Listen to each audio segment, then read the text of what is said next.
કોઈ દેશમાં તમે જાઓ અને તમને કોઈ કહે કે તમને ભારતીય પાસપોર્ટની શું જરૂર, તમે તો અમારા જ દેશના નાગરિક છો તો? જી હા, આવું બન્યું છે, અને એ પણ ચીનમાં, જ્યાં અધિકારીઓએ એક મહિલાને કહ્યું કે તે ઈસ્ટ ચાઇનાથી છે, ન કે ભારતથી. સાંભળીને ચોંકી ગયા ને? દુનિયા સામે અમેરિકા પછી સૌથી મોટી અર્થવ્યવસ્થા હોવાનો દાવો કરનારા ચીનને એક ભારતીય નાગરિકની ઓળખ નક્કી કરવામાં 18 કલાક લાગી ગયા. અને માત્ર ચીનની એક શરમજનક હરકત તરીકે જોવું એ ખોટું હશે. આ તેની જૂની આદતોનો તાજેતરનો પુરાવો છે. શાંઘાઈ એરપોર્ટ પર બ્રિટનમાં રહેતી ભારતીય નાગરિક પેમ વાંગ થોંગડોક સાથે જે થયું એ ચીનના રાજકીય નકશાનું તાજું ઉદાહરણ છે.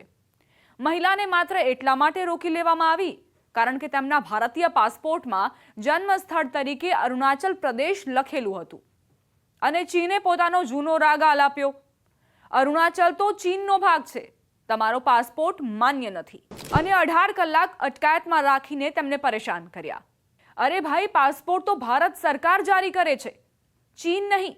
એક સાર્વભૌમ દેશને તેની સીમાઓ શીખવવાનો હક ચીનને કોણે આપ્યો? થોંગડોકને માત્ર 18 કલાક લોકઅપમાં રાખવામાં આવી. એટલું જ નહીં, ધમકી આપવામાં આવી કે પાસપોર્ટ ત્યારે જ આપવામાં આવશે જ્યારે તેઓ નવી ટિકિટ ફક્ત ચાઇના ઈસ્ટર્ન એરલાઇન્સની જ ખરીદશે. એટલે કે ગેરકાયદેસર દબાણનું સસ્તું ષડયંત્ર. સદનસીબે ભારતીય વાણિજ્ય દૂતાવાસે દરમિયાનગીરી કરી અને તેમને સુરક્ષિત રવાના કરી શકાયા. મહિલાએ સોશિયલ મીડિયા પ્લેટફોર્મ એક્સ પર પોતાની આપવીતી શેર કરી. કોંગ્રેસ સાંસદ પ્રિયંકા ચતુર્વેદીએ પણ ચીનની આ હરકત પર કડક પ્રહાર કર્યો. તેમણે એક્સ પર લખ્યું, હવે ચીન અરુણાચલના નાગરિકોના પાસપોર્ટને લઈને આવી હરકતો કરશે અને આપણે ચૂપ રહીશું.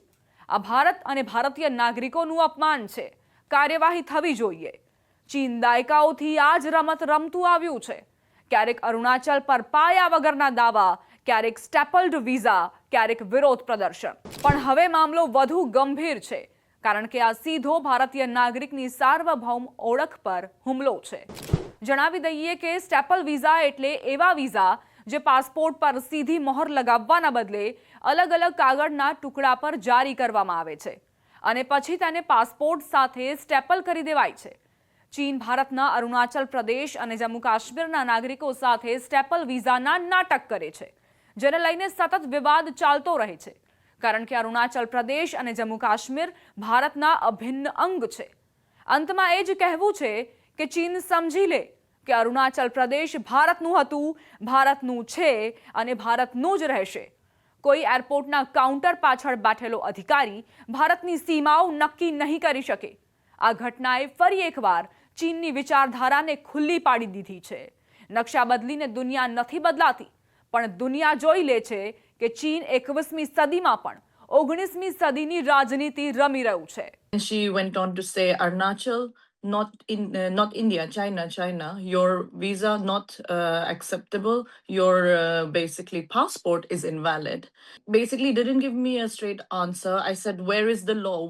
What rights have you got to hold me back here? It took about 18 hours for me to get out of Shanghai, and there was about 3 or 4 airline staff of China Eastern and about 2 other immigration officers, and all of them were basically speaking in their language and saying and pointing out and saying Arunachal, and laughing and calling it China, no India. We speak Shuddh Hindi, we don't understand sea of Chinese, we are all Indian. And I would just like to request the government of India to take strict actions against Chinese authorities and the government. I mean, we don't have any voting rights. We don't have any rights in China. We don't have any access to public funds in China. So we are obviously not part of that. We speak Shuddh Hindi. We don't understand sea of Chinese. We are all Indian. And I would just like to request the government of India to take strict actions against Chinese authorities and the government on such matters.